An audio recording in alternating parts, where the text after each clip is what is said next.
How to buy FISHWAR token. So this token came under the symbol of FISHW. Now before I start, this is not financial advice. I'm not professional or economic expert. So before investing in any project that you find on my channel, please do your own research. So if you check the MEXC account, you will be able to see a post here from the MEXC, as you can see.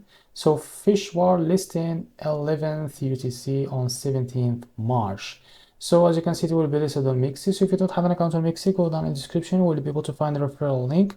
Go and create an account on MEXC and fund it with some USDT to be able to buy this token. Now we show you how to buy this token. Now go to MEXC here.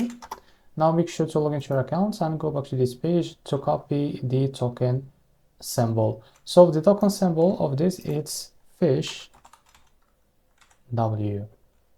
As you can see, we'll be able to see this pair, FISHW USDT. Now click on it. Wait a few seconds.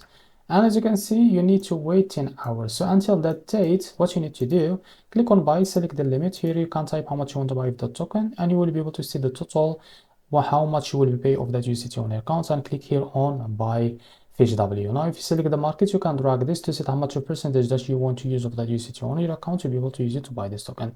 So this is how to buy FISHW token. If you find this very helpful, please like and subscribe. See you next video.